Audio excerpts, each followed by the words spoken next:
एक बार फिर से स्वागत है आप सभी का। बढ़ते आगे, रीट परीक्षा मामले में भजनलाल की गिरफ्तारी पर सवाल अब उठने लगे हैं। बीजेपी ने किया एसओजी से सवाल। बीजेपी विधायक रामलाल शर्मा ने सवाल उठाए हैं कि अगर एसओजी ने भजनलाल को गिरफ्तार कर लिया है तो इसका भी खुलासा करें कि भजनलाल को पर्चा कहां से मिला।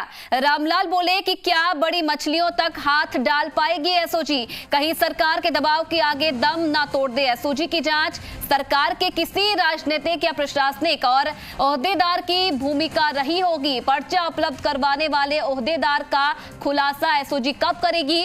रामलाल शर्मा ने यह भी कहा कि रीट अभ्यर्थियों के साथ प्रदेश भी चाहता है इसका खुलासा।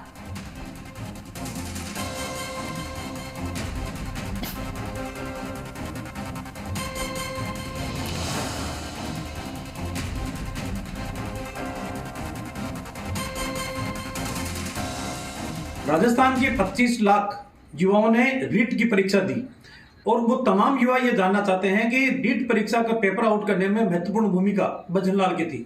भजनलाल एसओजी के अधीन है, एसओजी की पकड़ के अंदर है, लेकिन अभी भी एसओजी इस बात का खुलासा नहीं कर रही कि भजनलाल के पास पेपर आखिरकार आया कहां से।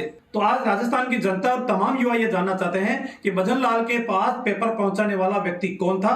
राजस्थान की जनता के सामने सरकार खुलासा करे, लेकिन लगता है कि सरकार के दबाव के अंदर एसओजी भी ये खुलासा करने में विफल ही साबित होगी। जी, तो चलिए इस पूरी खबर पर और ज्यादा जानकारी देने के लिए शशिमोहन शर्मा जी मीडिया संवाददाता हमारे साथ जुड़ रहे हैं। शशिमोहन, अगर रीट में पेपर लीक के मामले की अगर बात की जाए तो अब ये मामला बढ़ता जा रहा है। आंदोलन लगातार हम देखते जा रहे हैं बेरोजगारों की तरफ से। अब बीजेपी कहीं ना कहीं सवाल उठा रही है भजनलाल की गिरफ्तारी पर। क्या कुछ अब बीजेपी की तरफ से आगे इस पूरे मामले को लेकर स्टैंड रहने वाला है, क्योंकि इससे पहले भी हमने देखा कि लगातार जो आवाज है वो उठाती आई है बीजेपी इस पूरे मामले पर। देखिए ऋषि, मामला 25 लाख युवाओं से जुड़ा हुआ है। 25 लाख युवा जब परीक्षा में बैठे हैं तो आप ये मान के चलिए, अगर हर युवा से एक परिवार जुड़ा हुआ है तो सीधे तौर पर 1 करोड़ से ज्यादा लोगों से इस खबर का, इस मामले का जुड़ाव हो जाता है। ऐसी सूरत में बीजेपी इस मामले को सुस्त नहीं पड़ने देना चाहती। 3 दिन हो चुके हैं एसओजी की गिरफ्त में भजनलाल बिश्नोई को आए हुए। एसओजी का कहना है कि रीट परीक्षा मामले में उसको गिरफ्तार किया गया है, उसने कुछ लोगों तक पर्चा पहुंचाने की बात मानी है भजनलाल ने।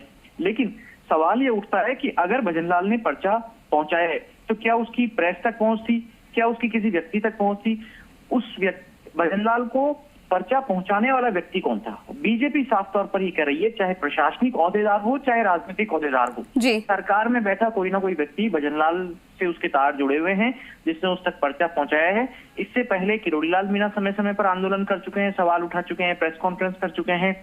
हालांकि ये बात अलग है कि किरोड़ीलाल मीणा को प्रेस कॉन्फ्रेंस के लिए बीजेपी कार्यालय में जगह तक नहीं मिली, जबकि वो राज्यसभा सांसद हैं, बीजेपी से ही हैं। लेकिन बीजेपी के सवाल अभी ये हैं कि एसओजी 3 दिन में भी ये खुलासा क्यों नहीं कर पा रही कि भजनलाल तक पर्चा पहुंचाया किसने था।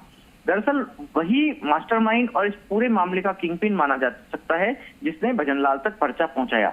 भजनलाल जैसी और भी कड़ियां हो सकती हैं जो आगे तक पर्चा कुछ अभ्यर्थी तक पहुंचाने में रही हो। अब सवाल यह है कि भजनलाल के पास पर्चा पहुंचाने की बात एसओजी की तरफ से कही गई कि भजनलाल ने आगे पर्चा पहुंचाया, तो क्या अब इस परीक्षा को पर्चा लीक माना जाएगा या नहीं माना जाएगा? ये भी बात सही है कि बोर्ड रीट का परिणाम जारी कर चुका है, अभ्यर्थियों की लिस्ट जारी कर चुका है, अब आगे की प्रक्रिया शुरू हो गई है काउंसलिंग की। लेकिन आप ये देखिए, अगर पर्चा लीक है तो सरकार का उस पर स्टैंड क्या होगा, और सरकार को घेरने के लिए बीजेपी को यह बेहतरीन मौका लग रहा है। इसलिए बीजेपी इस मुद्दे को अब हल्का नहीं पड़ने देना चाहती। चलिए, बहुत धन्यवाद शशिमोहन शर्मा तमाम जानकारी देने के लिए। और चलिए